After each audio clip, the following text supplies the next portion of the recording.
Bueno, buenas tardes, noches. Muchas gracias por estar alimentando, presenciando esta feria de libros de filosofía, que nos gusta mucho acompañar desde las editoriales independientes y nos encanta que se abran espacios de estas características y también poder proponer conversaciones en estos contextos. Esta charla que comienza ahora se llama Un Deleuze para Palestina, un Kafka para Argentina. Pretenciosos los tres aquí, hemos pensado ese título. Y vamos a comenzar con un aplauso para alguien que ha viajado más de 35 horas en aviones diversos.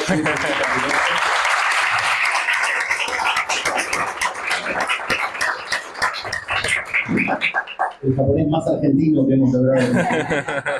Filósofo crítico de cine, acaba de lanzar su libro Los indios de Israel, una lectura de los textos de Gilles Deleuze sobre Palestina, editado por Tinta Limón Ediciones, editorial que también ha publicado otros 2 libros suyos en castellano. Diego Sturwart, aquí con nosotros, a quien también vamos a aplaudir, por supuesto, por una pedida a aplauso de Villacrespo. Bueno, estudió Ciencia Política en la UBA, es docente y coordina grupos de investigación de filosofía y política, escribe en el blog Globo Suelto, es columnista del programa Siempre Soy en la Radio de las Madres. Su último libro es El temblor de las ideas, buscar una salida donde no la hay, editado por Ariel. Y lo cierto es que Jung y Diego son amigos y mantienen una conversación permanente sobre filosofía, sobre geopolítica. Y en esta ocasión lo que proponemos es una conversación cruzada de estos 2 últimos libros. Tanto Deleuze como Kafka están obviamente presentes en los 2 trabajos, y no como una cita, sino diríamos como una estrategia para pensar coyunturas desde Argentina hasta la Franja de Gaza. Es poner a andar a estos autores hoy acá en nuestros contextos. Así que para comenzar con la conversación, la pregunta es doble y tiene que ver con la necesidad coyuntural de, por un lado, Diego, tratar de salir de la perplejidad argentina a partir del intento de asesinato de Cristina Fernández de Kirchner, donde vos situás un acentuar de la perplejidad.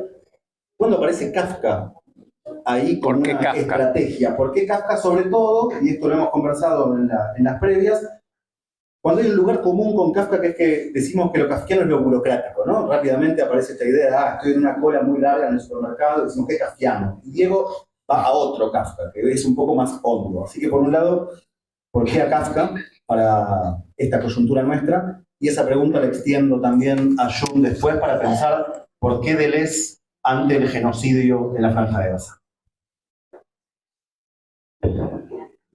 ¿Se escucha bien? Sí, en el fondo se escucha bien. Bueno, más que contento de estar de vuelta con Jung en conversaciones, con Tinta Limón, con JJ, con la feria del libro que se sacaba, con Diego Singer. ¿Ahí se escucha bien? Bueno, eso, contento y agradecido con las cosas que dije recién. Para no repetirme. No es fácil de responder la pregunta, porque está llenísima de arbitrariedad por todos lados, ¿no? Decir que la coyuntura argentina actual se inicia en el momento en el que Sabac Montiel quiere matar a Cristina Fernández de Kirchner es absolutamente arbitrario. Entonces, pero una de las cosas que me gustaría que charlemos después, también saber qué piensa Jung sobre esto, y si quieren que piensan todos sobre esto, es que en Kafka, que como ustedes saben, prácticamente no habla explícitamente de política, ¿no? Entonces, ir a buscar a un autor de otra época, de otro mundo, con otro lenguaje, que se preocupa por otras cosas, para darle una utilidad tan específica a la coyuntura política argentina, es evidentemente una arbitrariedad enorme. Ahora, hay una razón, yo creo que hay una razón. Y creo que una manera de hablar de esa razón es que Kafka, si uno lo quita del cliché que todos tenemos, ¿no? Que el teórico de la burocracia, ¿no? Como si fuera alguien que dice que absurdo todo, ¿no? Tantos trámites en la vida, como si Kafka fuera eso, ¿no? Es que quizás se pueda decir que Kafka es un tipo muy particular de persona antena, que va percibiendo en su entorno, y cuando digo en su entorno no digo en sus monografías, no digo en sus estudios universitarios, cuando digo en su entorno quiere decir en sus vínculos más inmediatos. ¿no? Sus largas cartas con cada una de sus parejas, su relación con su padre, su relación con el trabajo, su rechazo a trabajar en la fábrica que la familia le pide que entre, en el comercio de su familia. Es decir, un rechazo continuo al modo en que poderes ominosos aparecen agobiando la propia vida en lo más cotidiano. A eso lo llamo antena. ¿Sí? Y por supuesto, mucho antes que Foucault, Kafka de alguna manera crea una micropolítica. Entiende rápidamente que a partir de cosas como ciertas paternidades, ciertas formas de pareja, ciertas formas de amor, ciertas formas laborales, cierta relación con la técnica, algo horrible está llegando. Algo horrible está llegando.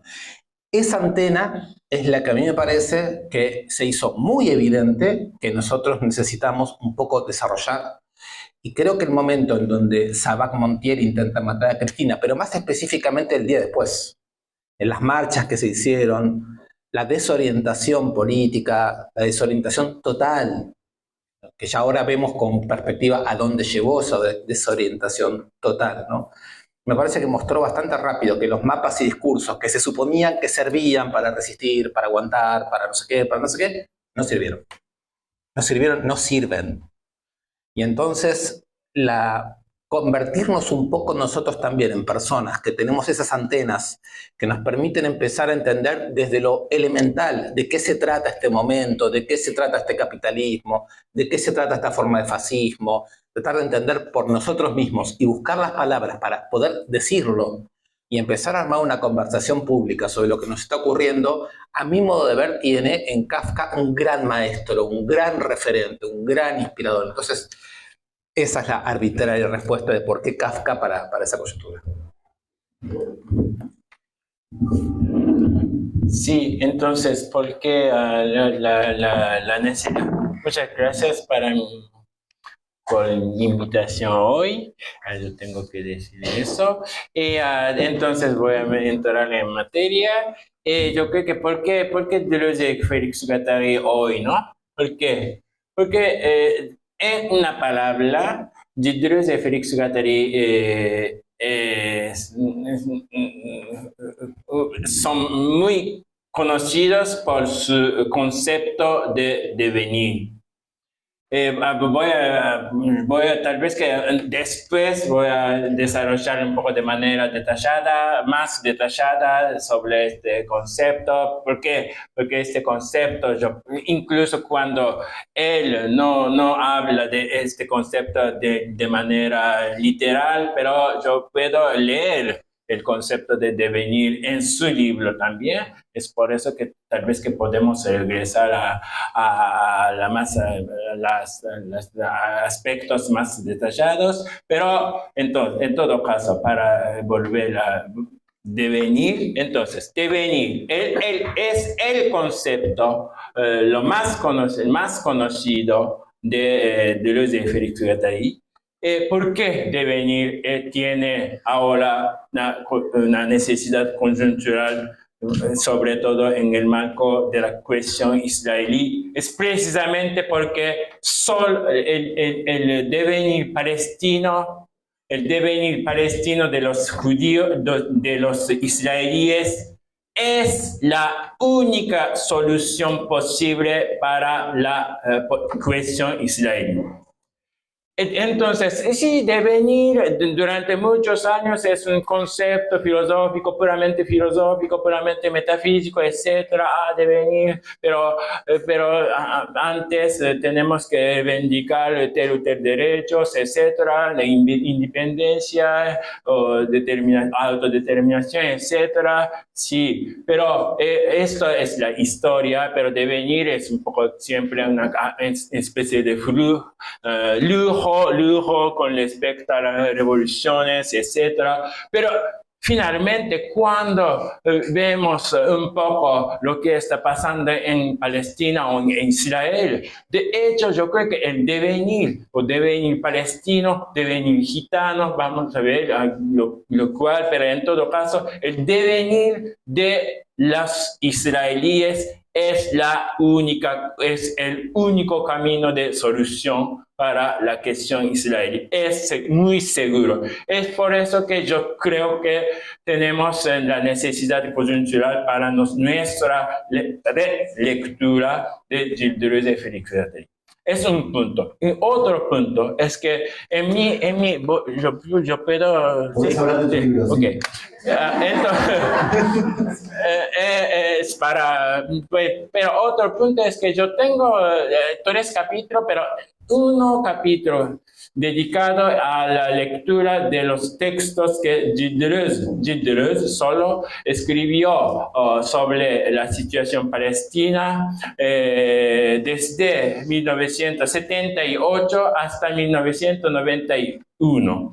Entonces, pero esto es un poco siempre con la influencia o con la colaboración con el historiador palestino que vive en Francia, que se llama Elias Sambal. Entonces, podemos considerarlo como una especie de colaboración entre Gilles Deleuze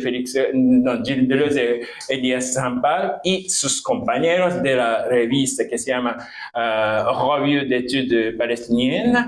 Pero en todo caso, en todos estos textos, Gilles Deleuze y Elias Sambal o Gilles Deleuze sostiene siempre la misma cosa.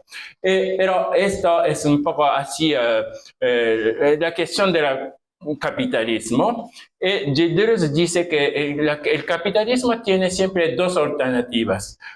Una consiste en que vamos a colonizar un territorio, pero matar a todas las personas que viven en este territorio. Es una alternativa, primera alternativa. La segunda alternativa es vamos a colonizar este territorio, pero vamos a conservar a todas las personas como fueras de trabajo para utilizar después. Hay 2 cosas. Gilles Deleuze y Elias Sambal considera la situación palestina de entonces a la primera alternativa. Quiere decir que en Palestina el Estado de Israel masacran, expulsan todos los palestinos. Pero, de hecho, desde el punto de vista un poco histórico, yo creo que es un poco diferente. Quiere decir que es verdad que el Nakba, etcétera, es la expulsión total de los palestinos, pero al mismo momento el Estado de Israel conserva siempre a los palestinos como fuerzas de trabajo muy baratos, ¿no? Muy baratas. Entonces, pero ahora, ¿cómo? Ahora, ¿qué está haciendo el Estado de Israel? Es precisamente masacran o expulsan a todos los palestinos. Entonces, es un poco, tenemos que hacer una acrobática, pero los lectores en los textos de Gilles Deleuze, de los años 80, 90, sobre todo 80, es ya sobre la expulsión total de los palestinos. Es por eso que hay algo que ver ahora con la realidad de la actualidad de la situación palestina. Quiere decir que esto, pero desde el punto de vista un poco histórico, ¿por qué no? Porque precisamente,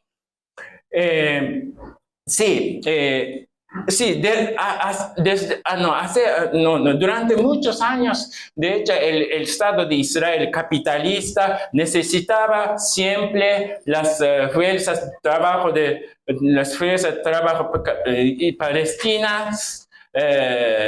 palestinas baratas. Pero, no sé, hace 25 años, hace 30 años, el Estado de Israel empezó a hacer entrar otras fuerzas de trabajo más baratas en su país. Por ejemplo, cuando vemos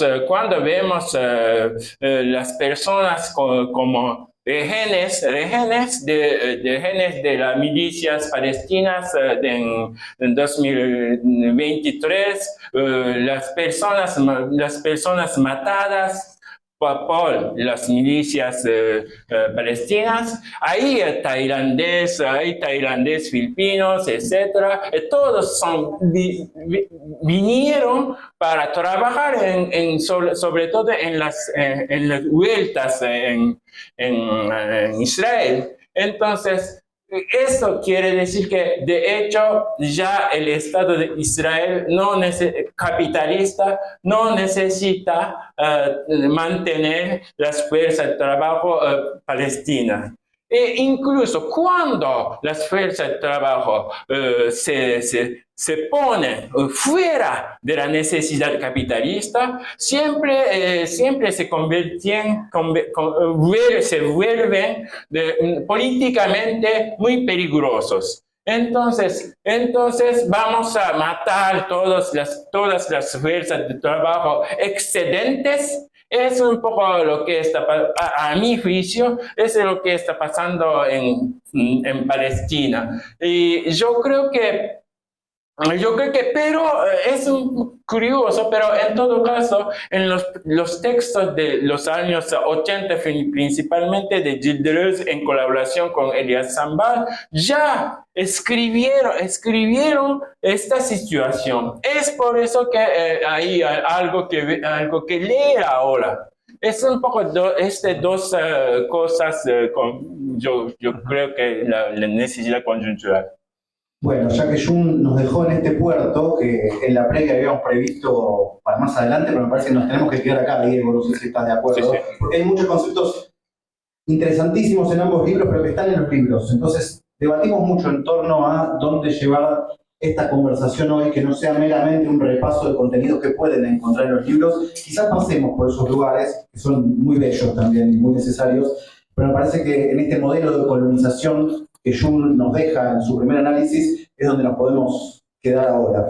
En el 78, en uno de los textos de Deleuze, ya habla en esa conversación con Elias Sambar del modelo de exportación colonizadora que el Estado de Israel empieza a aplicar. En el 78 dice, esto no es solo un acto colonizador hacia los palestinos, sino que también está mostrando una máquina para exportar a otras partes.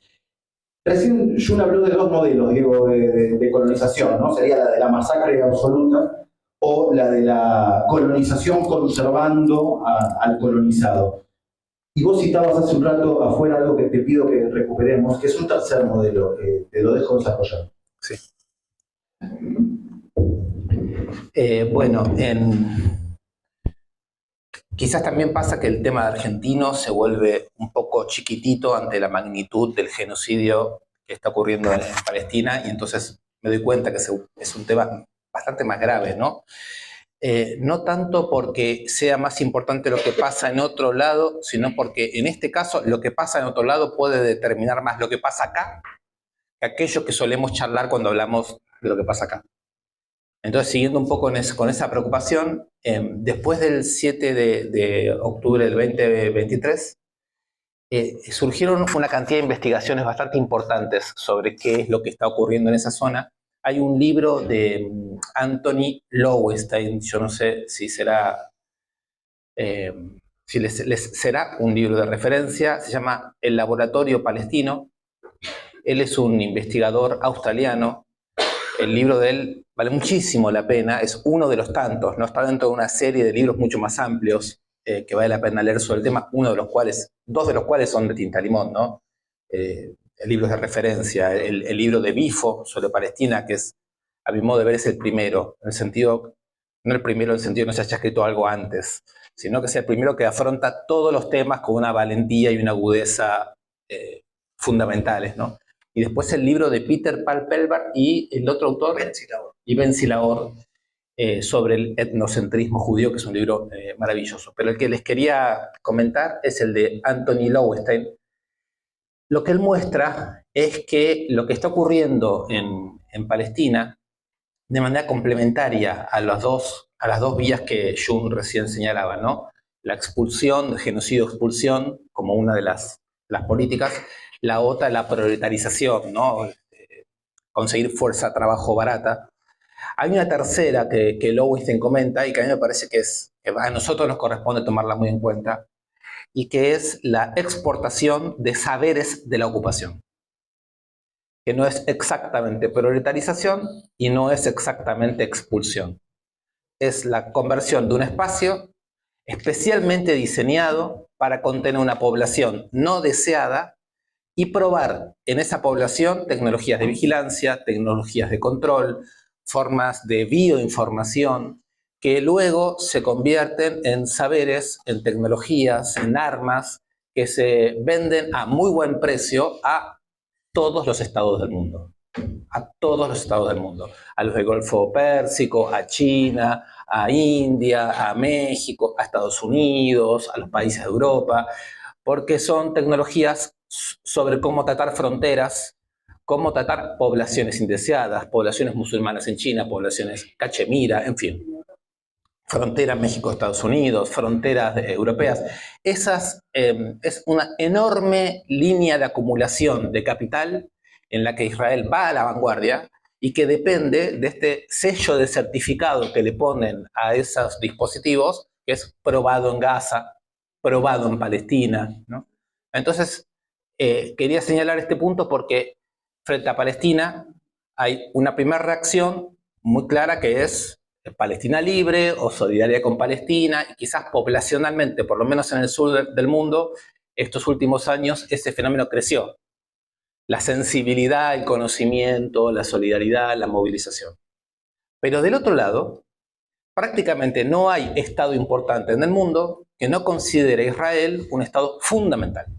Fundamental. No por la opinión pública, sino por este papel de exportación de tecnologías súper avanzadas, que hoy estamos viendo absolutamente cómo se usan en Irán, lo estamos viendo en cada una de las guerras, pero también las policías, pero también las grandes empresas. Entonces esta condición de lo que significa Israel como modelo hoy no es simplemente solidaridad con lo que pasa en Medio Oriente, es una especie de comprensión sobre las técnicas de bloqueo de devenires, para decirlo con Yu Fujita, ¿no? Es decir, hay un serio trabajo mundial para producir tecnologías y formas subjetivas y de guerra para bloquear devenires. Y creo que esto, cuando hablamos de Israel y de Palestina, es importante que lo vayamos entendiendo, ¿no? Sí, pensaba cuánto más cruel también es este último modelo que comentaba de colonización, porque es una suerte de showroom a cielo abierto de tecnología de control criminal, ¿no? A lo que lleva ese punto de crueldad. Jun, vos decías rápidamente la necesidad del devenir judío de los israelíes. Y hay algo que vos traes también en tu libro, que es la idea de un pueblo cualquiera, de los judíos como un pueblo cualquiera. ¿Podrías desarrollar un poco esta idea que viene muy de la mano también de los devenires minoritarios bloqueados que mencionaba Diego recién? Sí, de hecho, se trata siempre de los textos de Deleuze sobre la situación palestina, entonces principalmente durante los años 80. Entonces, es una batalla, una lucha discursiva, una lucha en el espacio discursivo.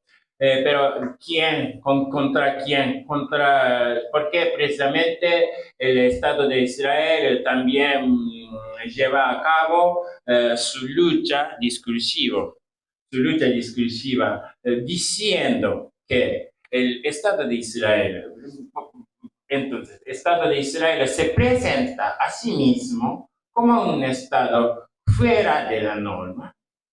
Fuera norma, quiere decir que un Estado de Israel es un Estado completamente, absolutamente especial con respecto a todos los otros países. Es un discurso del Estado de Israel. Otro discurso es que al mismo momento el Estado de Israel presenta a los palestinos como árabes en general. Quiere decir que el Estado de Israel no reconoce a los palestinos como un pueblo como los demás. Entonces hay dos cosas especiales. De un lado hay un estado, hay el Estado de Israel como un Estado completamente fuera de la norma, y hay otro lado hay los palestinos que no está reconocido por el Estado de Israel discursivamente como un pueblo como los demás, ¿no? Entonces, la estrategia principal que usa, que funciona en todos los textos de Deleuze durante estos años es afirmar a la vez el Estado de Israel es un Estado completamente normal, un Estado capitalista completamente normal, y otro lado, los palestinos como un pueblo completamente normal. Es su estrategia fundamental en su batalla en el espacio discursivo internacional contra todas las máquinas discursivas bélicas del Estado de Israel. Esa es la batalla de Deleuze.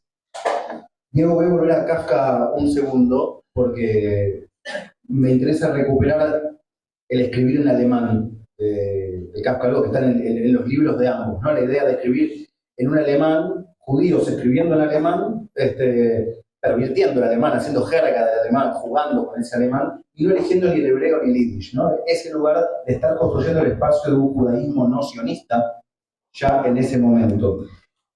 Y eso lo quiero relacionar con un punto que vos mencionás en tu libro que me parece medio definitivo para entender a los personajes de Kafka, que parecen ser siempre el mismo también, y en todas las épocas, y en todos los momentos, y en todos los lugares, y en ninguno a la vez, que es que ante el llamado del poder, y esta es la escena de la catedral, ¿no? El llamado del poder acá, el tipo tiene la puerta a mano y no se va. Lo llaman, se da vuelta y dice, ¿por qué me llaman desde el estrado? ¿Por qué va acá al estrado teniendo la puerta de lo que podría ser la libertad o lo que no sabemos qué hay del otro lado? Pero en principio lo que elige es enfrentar ese poder, que lo primero que le dice es, estás acusado, ni más ni menos.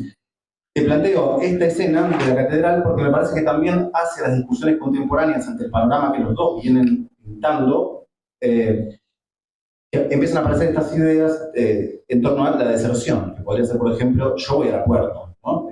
Yo me voy por esa puerta, vaya donde vaya. Entonces me parece una postura frente al mundo, recuperar esa escena para decir por qué buscar una salida donde no la hay, por qué ir hacia el estrado donde nos van a acusar, ¿no?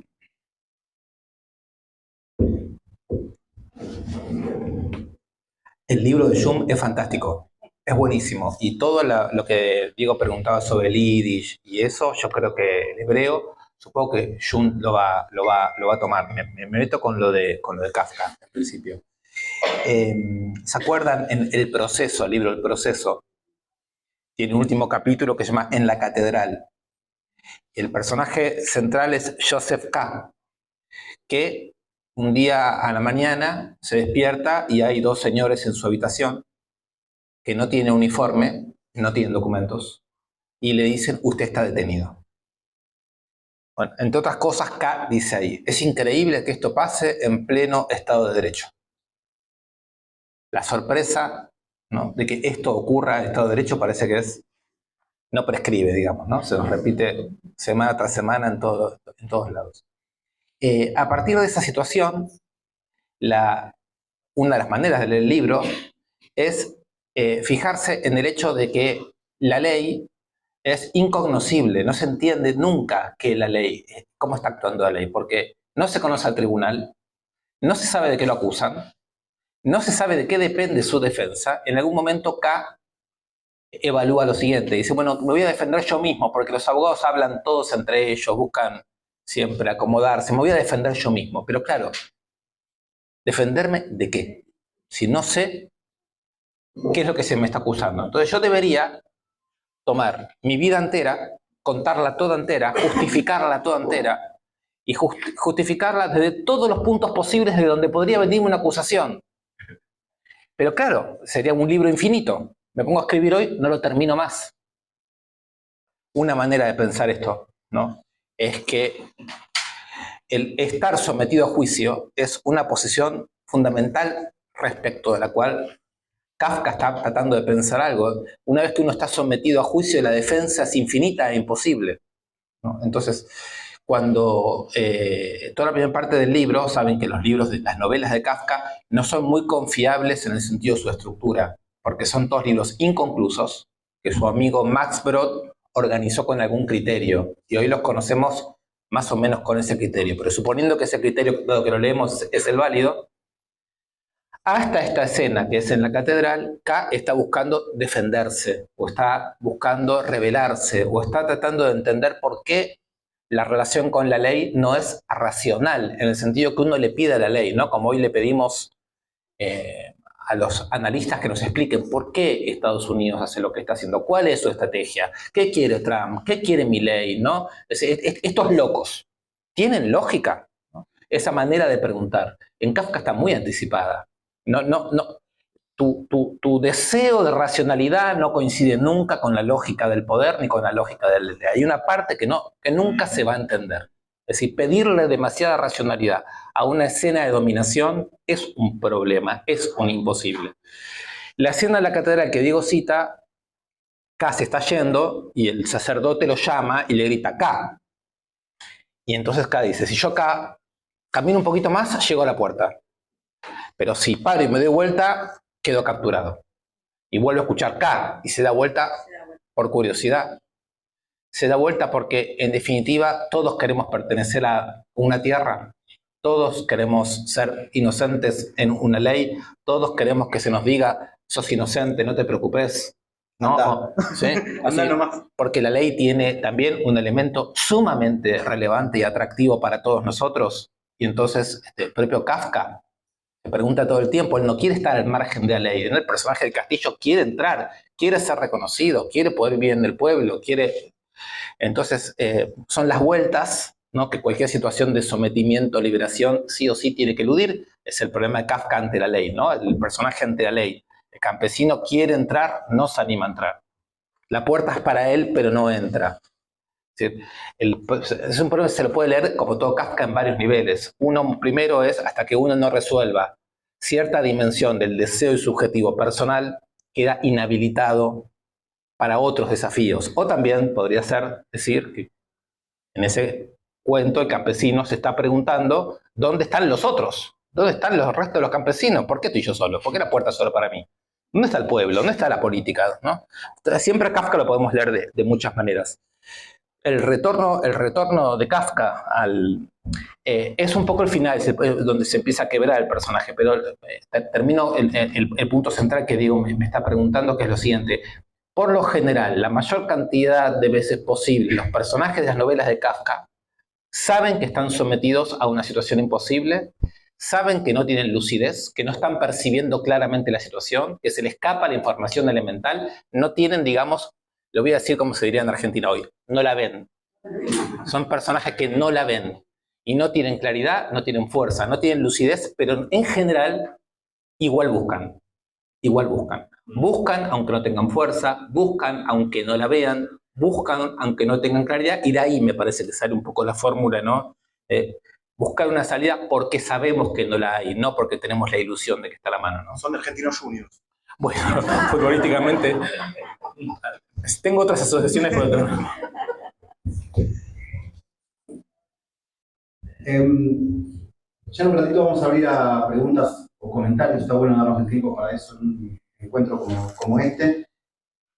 Pero hay algo que aparece en ambos libros. Voy a citar cruzadas cosas de ambos libros que me parece que están hablando de algo similar, ¿no? Tiene que ver con la escritura como peso en sí, también. La búsqueda a través de la escritura, a través del pensamiento y a través de la escritura.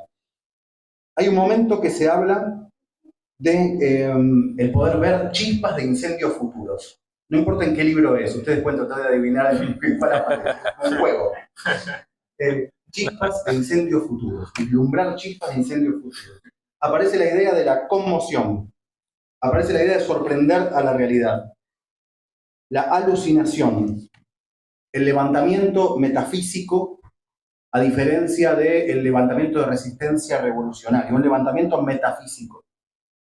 Abrir el tiempo, estar contra los imperativos del presente. Casi no hay esperanza, pero tampoco hay rendición, algo que Diego traía un poco recién. El no tener fuerzas ni para rendirse. Todo esto aparece cruzadamente en ambos libros y es sobre algo que les quiero preguntar, que tiene que ver de dónde sale la fuerza hoy y qué son esas cosas que ustedes ven a través de los autores que citan, a través de sus propias búsquedas, esos chispazos de imágenes de futuro un tanto más feliz que el que venimos analizando. ¿Yo? Ah, no. Sí, sí, voy a tomar tal vez que este tema de que metafísico, ¿no? ¿Qué metafísico? No me acuerdo. Levantamiento metafísico. Levantamiento metafísico. Y eso era el tuyo, ¿eh? Sí, sí, sí, es verdad que de hecho, mi libro es su libro, el libro de Diego Stulbach, tiene muchas cosas que ver, ¿no? Porque, por ejemplo, cuando Diego Stulbach con Kafka, con su Kafka en todo caso, dice que no se puede atravesar la primera vuelta sin ya intentar atravesar la segunda vuelta. Esto es para mí, en mi libro también, es algo, se puede traducir algo así. No se puede hacer la revolución sin hacer ya un devenir revolucionario. Quiere decir que no sé, sí, incluso desde el punto de vista de los israelíes, ¿no? En la fundación del Estado de Israel, tal vez que es una revolución de una manera, ¿no? Pero al mismo momento, esta revolución no se alcanza sin devenir palestino de los israelíes. Entonces, la primera puerta en 1948, y después la segunda puerta es necesaria para tener, si quieren vivir en Palestina, la segunda puerta es necesaria.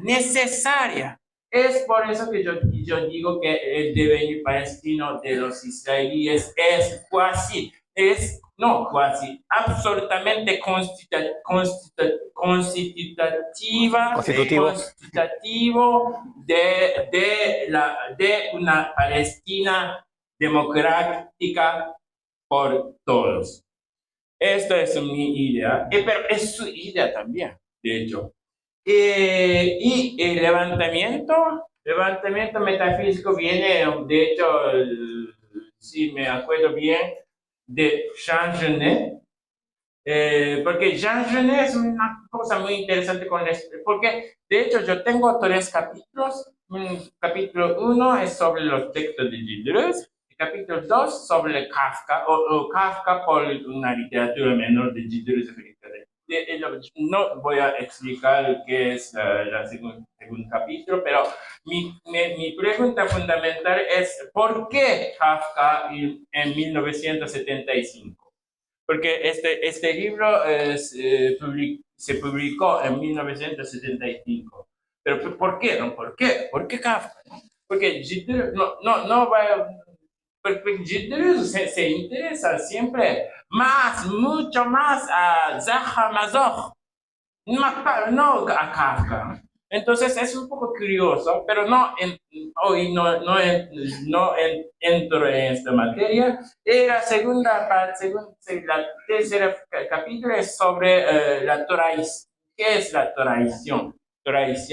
Porque precisamente, Arafat, Jean Genet dice, esto algo que ver también con el concepto del pueblo normal, porque Jean Genet dice que yo traicionaré a los palestinos cuando ellos se conviertan, ¿no? se conviertan. Conviertan, así se escribe el subjuntivo presente, se conviertan. Acabo de aprender esta. La segunda puerta. Sí. Se conviertan en un pueblo normal, en un Estado nacional, dice en Estado nacional como cualquier otro Estado nacional ya existente. Esto podemos traducir que yo voy a traicionar a los palestinos cuando los palestinos me traicionen. Es la utilización del término de traición. Entonces, yo creo que sí, palestino, un pueblo como los demás, es una etapa fundamental y necesario, pero no suficiente. Tenemos que ir más allá, pero tenemos que ir más allá casi al mismo tiempo que apertura de la primera puerta. Esta es la tradición, es lo que, ¿cómo se llama? Jean Genet llamaba levantamiento, segundo levantamiento, que es metafísico. Entonces, vamos a ver un poco manera un poco más concreta. Jean Genet, cuando quiere escribir un libro a partir de la situación palestina, Jean Genet vio una vez a Arafat para pedirle un salvoconducto. Sí. Salvoconducto. Arafat le dio un salvoconducto diciendo que tú vas a escribir un libro que relatará de la situación palestina. Pero finalmente, ¿qué escribió Jean Genet? Jean Genet escribió una especie de elogio de la revolución que Jean Genet mismo quiere tener en Palestina, ¿no? Entonces, hay una traición de la parte de Arafat, de la parte de Jean Genet con respecto a Arafat. Pero Jean Genet diría que yo traiciona a Arafat que me traiciona, ¿no? Es un poco la idea. Es un poco la idea de levantamiento metafísico. Pero al mismo momento yo tengo que añadir, todo esto es las cosas del siglo XX. Yo creo que, sí, por ejemplo, Jean Genet se puede permitir diciendo decir a los palestinos, Jean Genet, fuera de la lucha palestina, se permite decir a los palestinos que está en lucha, no hay la revolución nacional palestina sin la liberación de las mujeres palestinas. Es desde fuera de la lucha palestina, ¿cómo se dice? Jean Genet dice.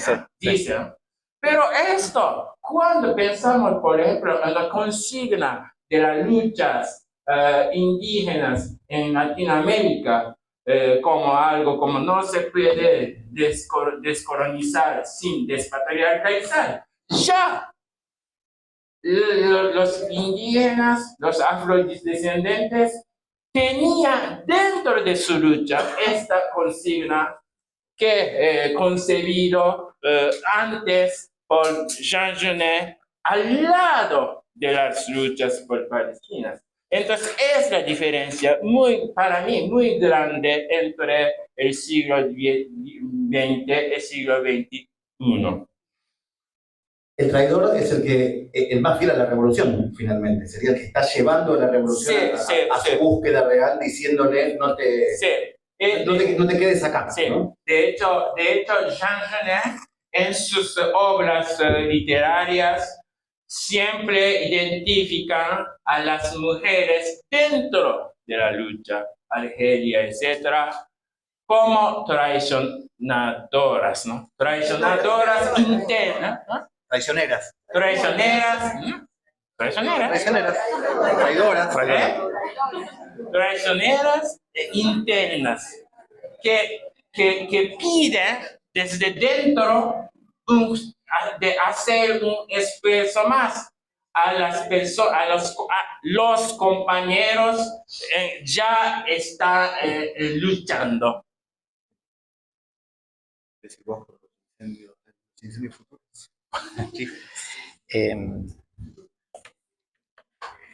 Yo no sé si ustedes recuerdan el libro de Jung anterior, maravilloso, Cómo poner un límite absoluto al capitalismo, ¿no? Este libro se parece mucho en el sentido, hay partes de este libro que podrían estar también en el otro, ¿no?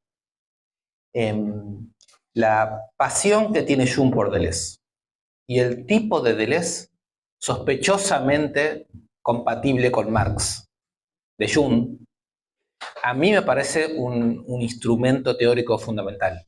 O sea, me parece que hay que agregar los libros de Jung a las lecturas, si es que las tienen o les interesan, de filosofía, de Deleuze y de Marx, etc. Porque me parece que agrega algo que no estaba tan claro. Jung lo dijo, no lo quiero repetir, pero se los quiero contar como lo leo yo. Jung dice que los devenires, citando a Deleuze, se enfrentan a la historia o devenires. En el sentido que en la historia hay una serie de posibilidades que todos conocemos. En este momento puede ganar o puede perder tal o cual, etc. Hay un conjunto de alternativas preconstituidas. Los devenires nunca son eso. Siempre es atravesar lo que aparece como imposible. Entonces, en Jung es muy fuerte la idea de que lo que se crea atravesando imposibilidades, no tanto eligiendo las posibilidades que se nos dan.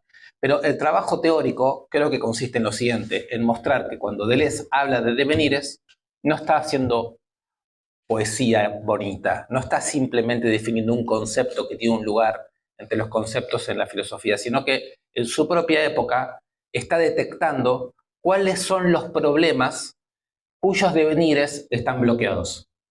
Y para eso es necesario comprender un poco algo así como la historia desde el punto de vista de los devenires, no la historia desde el punto de vista de la historia, no desde el punto de vista de aquello que mata a los devenires. Y entonces lo que Jung creo está diciendo es que hay siempre algo más que aquello que se nos ofrece. Y el traidor tiene un amor a priori por eso.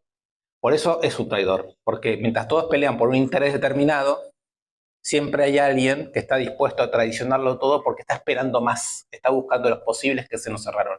Y creo que un poco lo que Diego está pidiendo que hablemos es un poco de eso, ¿no? Las imágenes que tenemos de lo imposible, no de lo imposible en sentido utópico, sino de aquellas cosas que necesariamente tenemos que poner en juego si no queremos quedar atrapados, si queremos no quedar atrapados, si la trampa es cada vez más brutal y es cada vez más mortífera. Entonces, ¿qué imágenes tenemos o qué palabras le podemos poner a eso que está más allá? Yo pienso que abrimos a las preguntas sobre esto. Si quieren, podemos hablar un poco de esto.